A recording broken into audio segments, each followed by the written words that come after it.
Good evening, traders. This is Brian with TraderShark.com, an educational website to learn how to trade the E-mini S&P futures. Today is Monday, June 11th, 2012. The market opened up this morning at 1329, represented by this white dotted line.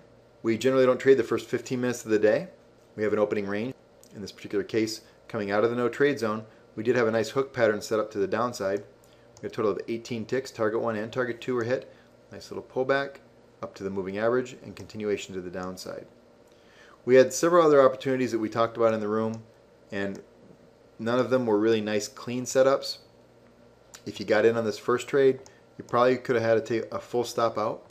If you got in the second trade, you would have had full profit target T1 and T2, and if you got in this third entry, T1 and T2. Now, I did not take any of these trades, so I'm not going to go ahead and show them right now. Then we had a cross above our moving average, nice little pullback with an opportunity to get long, and I didn't even hit our first stop. I was very cautious with the amount of downside pressure taking any long opportunities, but I did, and I brought my stop up real tight in this case. I took a full stop out of -8 ticks. Anytime you take a full stop out, immediately look in the opposite direction for a continuation to the downside, which we had right here. It just happened too fast. Again, when they're in yellow arrows, it means I did not get an opportunity to take advantage of it. And this is for training purposes for those of you in the Shark Den to review where you could have entered a trade.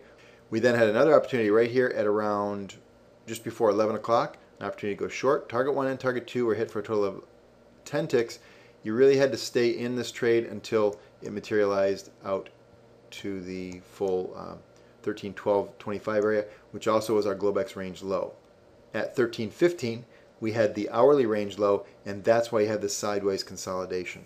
Okay, a lot of traders may have missed this trade, for example, because the hourly range low is there holding us up. In the meantime, we went into a no trade zone from 11:30 until 1:15 Eastern Standard Time. Coming out of the no trade zone, we had an opportunity to get short.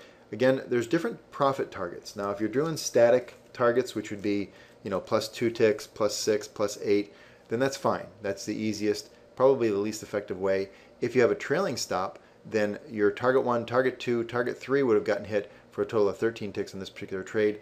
For counting purposes, I only use the basic static stops. Now here, as price action continues to the downside, your stop would have remained above the previous swing high. Price action broke the most recent swing low for a continuation to the downside, and then they would have gotten stopped out here, only to see another opportunity to get in short for another 10 ticks. Again, if you had trailer, you could have got as much as 16 ticks in this particular trade prior to this mild reversal. After a mild bounce off of Thursday's low. Now, do we have any other reasons to be bouncing here? We also had last month's high, but the bounce does not mean that the downside move is over, because in the meantime, we were stuck in the middle of a couple shark bands, and I'll show you that in one moment. Final trade going into the 3 o'clock time frame, an opportunity to get short.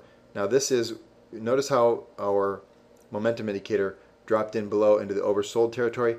This is one rare opportunity where you can actually throw in a market order and go with the trend and keep a tight stop. Ran it all the way down. If anybody was able to take advantage of this, they had about 24 tick potential on that particular trade. Now, when we talk about a shark band, I want you to see that right here at around the 1305 level is where we had our first initial bounce, and then the final sell-off worked its way all the way down to the next shark band around the 1300. To learn more about these and more advanced trade setups, or to get a copy of the Trader Shark Trading Manual, please visit TraderShark.com. Thank you, and I'll see you in the Shark Den in the morning.